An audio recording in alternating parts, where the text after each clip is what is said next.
Hello my friends. तो जैसे कि अपन chapter number 9 that is financial management, ये जो फाइनेंशियल मैनेजमेंट के बारे में जो अपन डिस्कशन कर रहे थे, उसके अंदर अपन ने काफी कुछ डिस्कशन कर लिया और ये भी देख लिया कि भाई जब मैनेजमेंट कर रहे हैं फाइनेंस का तो हमें कुछ डिसीजन लेने पड़ते हैं and those decisions are investment decision, यानी कि लॉन्ग टर्म पैसा डालूं या फिर शॉर्ट टर्म के लिए पैसा डालूं। अच्छा, दूसरा फाइनेंसिंग डिसीजन, जैसे कि मैं खुद का पैसा लाऊं या फिर डेट का पैसा यूज करूं। तो owners fund, debt fund decision लेना है ना। और वहीं पे थर्ड पॉइंट है, दैट इज डिविडेंड डिसीजन। अब ये वाला पॉइंट हमारा डिस्कशन करना आगे से कंटिन्यू करना है। हालांकि तुमने काफी अपन ने एडजस्टमेंट करने की कोशिश की लेकिन टाइम एडजस्ट नहीं हो पा रहा, तो let us have this adversity as an opportunity और आगे कंटिन्यू करते हैं विथ डिविडेंड डिसीजन। ठीक है। सो डिविडेंड डिसीजन के बारे में अगर अपन डिस्कशन करें तो मैं कह सकता हूं डिविडेंड जो है, डिविडेंड एक ऐसा पार्ट है या फिर एक ऐसा पोर्शन है किसका, हमारे प्रॉफिट का। प्रॉफिट में भी कौन सा प्रॉफिट, जो सब कुछ इंटरेस्ट पे कर दिया और टैक्स पे कर दिया, एवरीथिंग इज पेड ऑफ। ठीक है। जो भी मतलब फिक्स्ड लायबिलिटी थी, जो फिक्स्ड इंटरेस्ट थे जो हमें पे करने पड़ते हैं एक्सपेंसेस हमारे प्रॉफिट में से, वो सब निकाल दिए। अब जो प्रॉफिट बचा है ना, तो हमारे पास में ऑप्शन होता है कि क्या करूं, ये प्रॉफिट कंपनी के अंदर ही रख दूं या फिर ये प्रॉफिट को मैं दे दूं शेयर होल्डर्स को। दैट इज, अब जब ये प्रॉफिट को शेयर होल्डर्स को देते हैं ना, this is called as dividend. तो देखो डिविडेंड को डिफाइन क्या हुआ है, dividend is that portion of divisible profit, मतलब प्रॉफिट का हिस्सा, एक डिवीजन जाएगा किसके पास में, that is distributed to the share holder. ठीक है। It results in current income for the share holder, मतलब जो अपने शेयर होल्डर्स होते हैं उनकी एक शॉर्ट टर्म पीरियड के लिए इनकम हो जाती है ऐसा। ओके। अगर मैं ये पैसे को नहीं डालूं, ठीक, मैं सॉरी, अगर मैं ये पैसे को नहीं दूं किसको, शेयर होल्डर्स को, तब मुझे री इन्वेस्टमेंट बोलते हैं उसको, या फिर हम उसको एक टर्म से बताते हैं रिटेन्ड अर्निंग्स। ठीक है। तो ये क्या कह रहे हैं, reinvestment as retained earnings increases the firm future earning capacity. पैसा खुद कहता है आज आप मुझे बचाओगे ना तो कल मैं आपको बचाऊंगा। It is the actual saving of money, यही हो गया ना कि भाई आज टाइम पे पैसा अगर मैंने यूज कर लिया तो कल मुझे अच्छे से और पैसा मेरे पास में हो सकता है। तो इन द सेम सेंस, जब यहाँ पे एक कंपनी अपने पास में पैसा रख लेती है तो व्हाट दे डिसाइड इज, मतलब क्या होता है उनके पास में पैसा पड़ा है, तो आगे फ्यूचर में अगर उनको कोई इन्वेस्टमेंट करना है, करोड़ों की मशीन खरीदनी है, तो कोई पैसा इकट्ठा किया हुआ पड़ा है ना। अभी जो इकट्ठा किया हुआ पैसा है, इससे वो और ज्यादा अपनी अर्निंग कैपेसिटी इंक्रीज कर सकते हैं। So this is retain earning. अब देखो, अगर मैं रिटेन अर्निंग नहीं करूं तो मैं शेयर होल्डर को पैसा दूंगा, अगर मैं शेयर होल्डर को पैसा नहीं दूं तो रिटेन अर्निंग करूंगा। मतलब मेरे पास में दो ऑप्शन, मेरे पास में दो ऑप्शन है ऑफ माय प्रॉफिट। या तो पैसा डिस्ट्रीब्यूट कर दो, इससे क्या होगा, इससे कंपनी की गुडविल बढ़ेगी, बोलेगा यार क्या कंपनी है, ये तो इतने सारे पैसे देती है ना। और ऑन द अदर हैंड जो रिटेन अर्निंग करूंगा तो इससे फर्म की अर्निंग कैपेसिटी बढ़ेगी, आगे जाके वो और ज्यादा कमा पाएंगे। ठीक है। तो डिविडेंड डिसीजन का मतलब is whether to distribute the earning to share holder as dividend या फिर अपने पास में पैसा रख ले, सो दैट अपन long term project of the firms को हैंडल कर पाए। अच्छा, तो dividend decisions are taken keeping in view the overall objective. ऐसा नहीं कि खाली शेयर होल्डर को मतलब सामने इमेज बनानी है और लॉन्ग टर्म कैपेसिटी बाद में देखी जाएगी, और ऐसा भी नहीं कि भाई शेयर होल्डर को जाना दो, तेल लेने जाना दो, नहीं, दोनों चीज को, हर एक ऑब्जेक्टिव को सोच के हम डिविडेंड डिसीजन लेते हैं, है ना। तो इसका मतलब क्या, there are various factors which affects the dividend decisions, है ना। जैसे अपन ने फाइनेंसिंग डिसीजन, इन्वेस्टमेंट डिसीजन के कुछ फैक्टर्स पढ़े थे, वैसे ही डिविडेंड डिसीजन से कुछ फैक्टर्स है जो मुझे ये कहते हैं कि शैल आई डू दिस और शैल आई डू दैट, मतलब कि shall I distribute the profit या फिर shall I keep the profit in my company as a retained earning. ठीक है। तो सबसे पहला क्या है, अर्निंग्स। ठीक है। अर्निंग्स का मीनिंग ही हो गया कि भाई कितनी कमाई हो रही है ना। अगर मान लो कि अपने पास में कमाई, लास्ट ईयर की जो कमाई या फिर करंट ईयर की कमाई बहुत ज्यादा हुई है, इस साल प्रोडक्ट का सेल्स बहुत ज्यादा हुआ है, या फिर हमारी जो सर्विस है उसकी डिमांड ज्यादा हुई है, तो उसकी वजह से हम प्रॉफिट ज्यादा कमा पाए।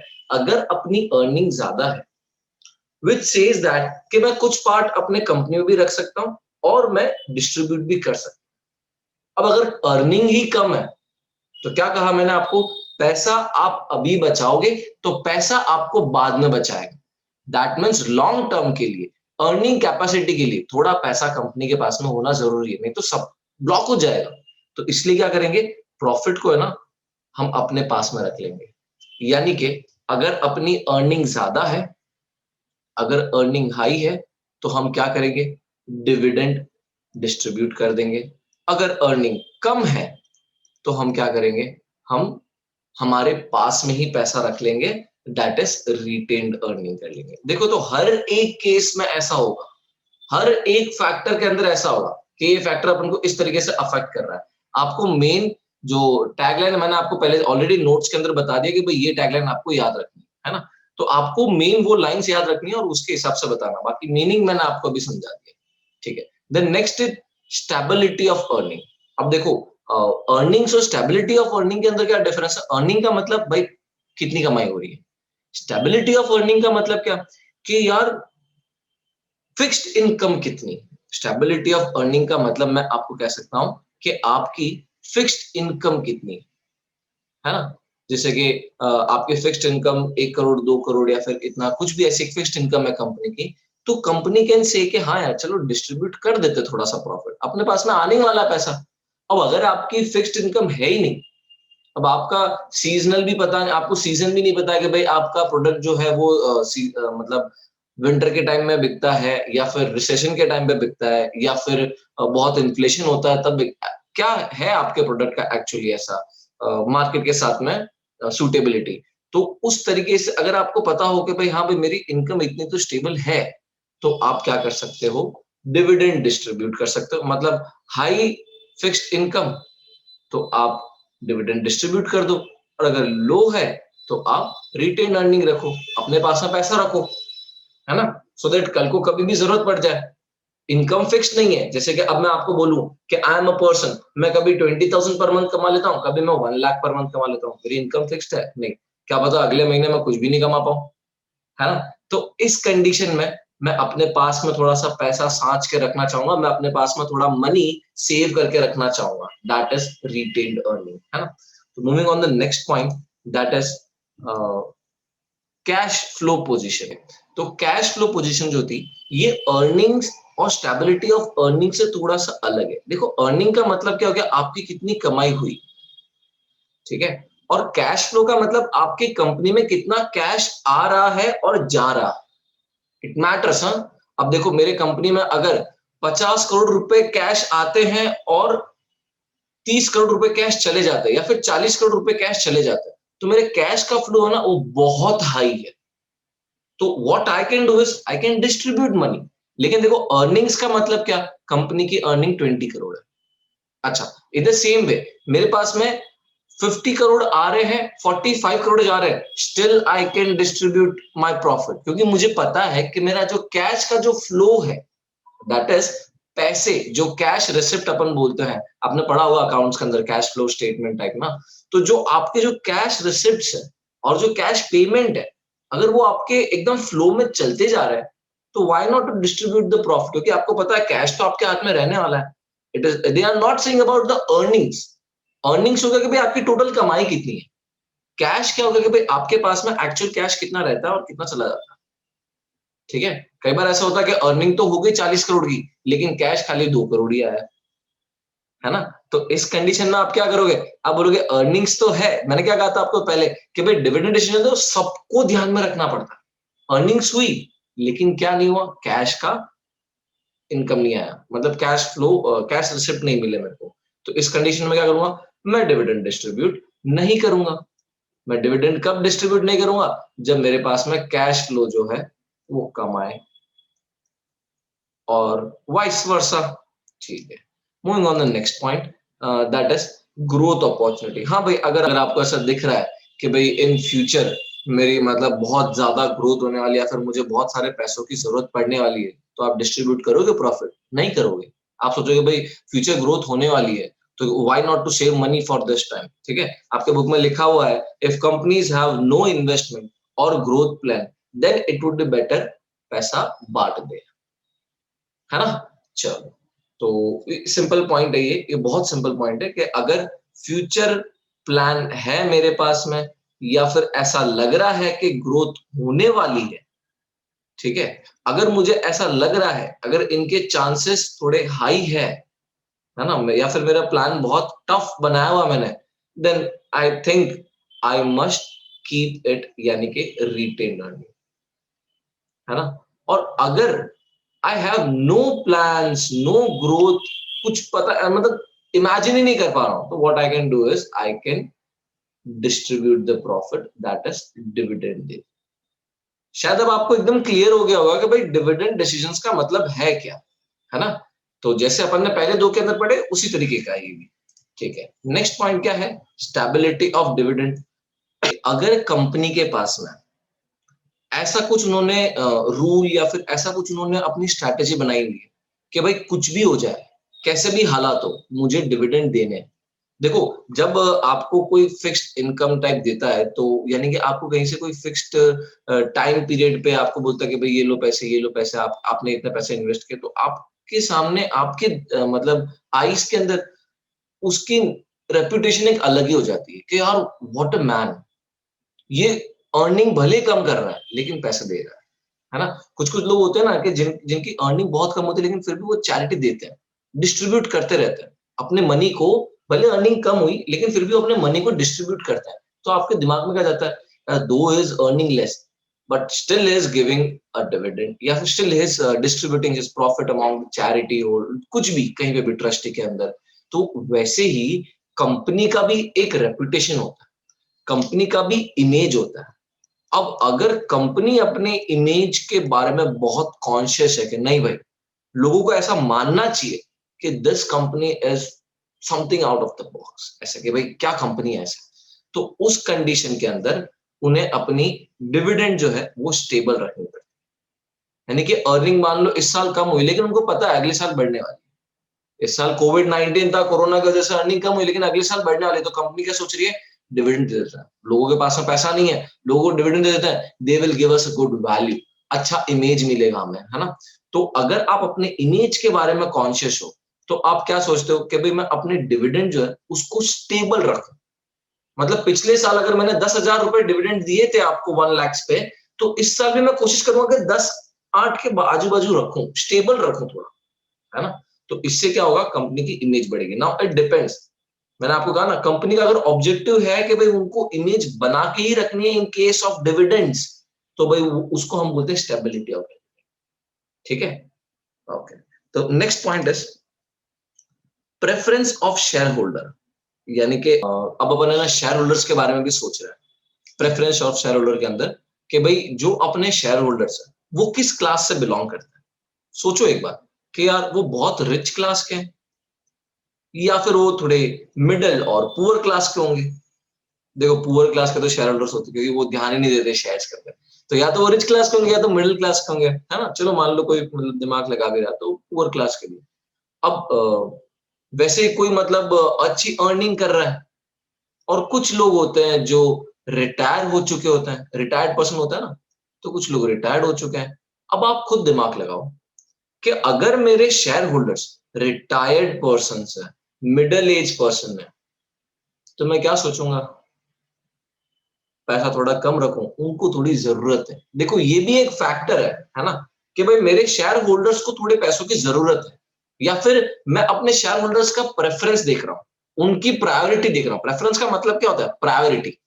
तो भाई मैं उनकी प्रायोरिटी देख रहा हूं कि अगर मेरे ये शेयर होल्डर इस क्लास से बिलोंग करता है, रिटायर्ड है, मिडिल क्लास से बिलोंग करता है, तो मैं डिविडेंड दूंगा।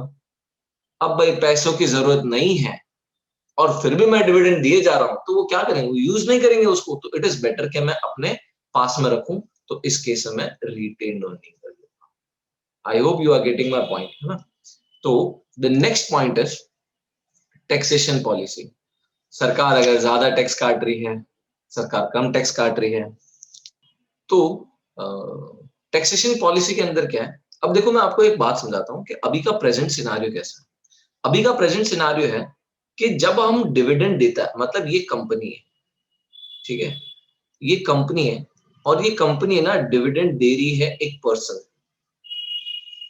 तो जब एक कंपनी एक पर्सन को डिविडेंड देती है, तो जिस पर्सन को डिविडेंड मिल रहा है ना, उसको टैक्स देने की जरूरत नहीं, क्योंकि उसके लिए तो एक तरह की फिक्स्ड इनकम टाइप होगी, क्योंकि उसने कहीं पे इन्वेस्टमेंट किया था तो उसको उसका रिटर्न मिल रहा है। इन्वेस्टमेंट के रिटर्न के ऊपर टैक्स नहीं लगता, ठीक है। तो इस डिविडेंड के ऊपर ये तो टैक्स फ्री है। लेकिन जब कंपनी की बात आए ना, तो कंपनी जितना डिविडेंड देती है, क्या कह रहा हूं, कंपनी जितना डिविडेंड दे रही है, उस डिविडेंड के ऊपर भी टैक्स लगता है।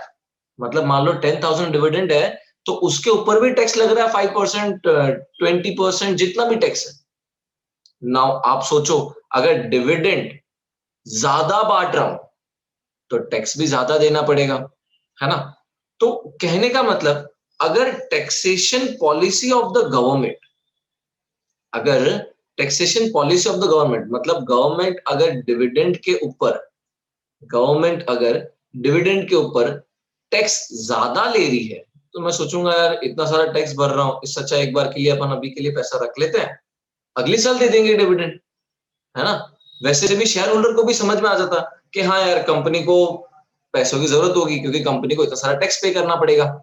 शेयर होल्डर को तो प्रॉफिट है, देखो शेयर होल्डर को 10,000 मिलना ना, तो उसको 10,000 मिलेंगे, लेकिन कंपनी को है ना 10,000 के ऊपर थोड़ा सा और टैक्स देना पड़ेगा। तो इट डिपेंड्स कि भाई अपना टैक्स रेट कितना है, ठीक है।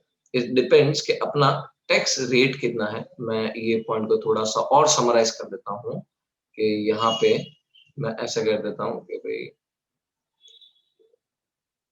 टैक्स रेट, अगर टैक्स रेट ज्यादा है तो डिविडेंड नहीं दूंगा, और टैक्स रेट लो है, अगर लो टैक्स रेट है तो मैं डिविडेंड दे दूंगा, और अगर हाई टैक्स रेट है तो मैं ये सोचूंगा कि राइट नाउ है ना, एक बार के लिए अपन आराम करते हैं, मतलब राइट नाउ अपन पैसा नहीं देते हैं और हम क्या कर देंगे, रिटेन अर्निंग करेंगे। Okay, I hope this point is also clear. Moving on the next point, access to capital market consideration. Capital market शायद याद नहीं आ रहा होगा, मैं याद दिलाता हूं। हमने दो तरह के मार्केट पढ़े हुए हैं, एक कैपिटल मार्केट और दूसरा मनी मार्केट। हाँ, अब याद आया सर। तो कैपिटल मार्केट क्या था, लॉन्ग टर्म के लिए, मनी मार्केट क्या था, शॉर्ट टर्म के लिए, यही था ना। अब अगर आप लॉन्ग टर्म पैसा फटाफट ला सकते हो, तो भाई इतनी सारी रिटेन अर्निंग क्यों कर रहे हो। जब आप कैपिटल मार्केट की आपकी एक्सेस बहुत इजीली एक्सेस कर पा रहे हो, आप अपने कंपनीज में मशीन, 2 मिनट लग रहे हैं आपको, मतलब कोई लोन वोन प्रोसीजर करने पे 2 मिनट में आपको पूरा कैपिटल एक्सेस हो पा रहा है, तो आप क्यों इतना सारा पैसा रखोगे, ठीक है। That means if you have easy access to capital, अगर आपके पास में कैपिटल का इजी एक्सेस है, तो आप क्या करोगे, डिविडेंड दे दोगे, vice versa for the opposite case, है ना। ओके, तो आगे का पॉइंट देखते हैं। आगे का पॉइंट है लीगल रेस्ट्रिक्शंस, कि भाई क्या क्या रूल्स है, कैसे कैसे प्रोसीजर है।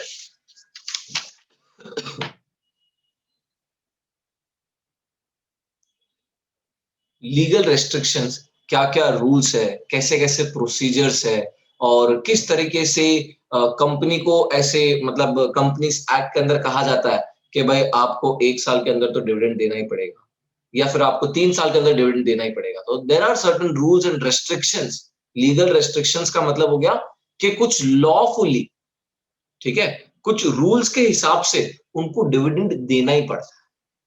तो अगर कंपनी के ऊपर लीगल रेस्ट्रिक्शन ज्यादा है, तो कुछ भी कर लो, उनको शेयर होल्डर्स के लिए सोचना पड़ेगा और उन्हें डिविडेंड डिस्ट्रीब्यूट करना पड़ेगा। हाँ भाई, अगर लीगल रेस्ट्रिक्शन नहीं है, कंपनी को जो मर्जी आए करे, तो कंपनी फिर रिटेन अर्निंग भी कर सकती है। तो ये भी एक फैक्टर हो गया जो अफेक्ट कर रहा है, ठीक है। What is the next point, contractual constraints. Contractual constraints का मतलब क्या, कि कुछ कॉन्ट्रैक्ट्स है जो मुझे रोक देते हैं, कि भाई आगे पैसा मत दो, यानी कि पैसा का डिस्ट्रीब्यूशन मत करो। जैसे कि मान लो कि मैंने आपके साथ में कॉन्ट्रैक्ट किया कि भाई मैं आपको ना 2 साल के अंदर-अंदर पैसा दे दूँगा।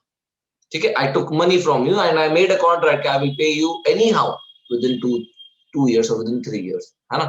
तो अब मान लो मेरी अर्निंग बहुत ज़्यादा हुई, मेरी अर्निंग 2-3 करोड़ हुई, लेकिन मैंने आपके साथ में कॉन्ट्रैक्ट बनाया था। तो भाई ये कॉन्ट्रैक्ट जो ये मेरे को रोक रहा है, कह रहा है कि भाई आप डिस्ट्रीब्यूट नहीं कर सकते, आपको पैसा जमा करके रखना पड़ेगा क्योंकि आपको इस पर्सन को पैसा क्लियर करना है।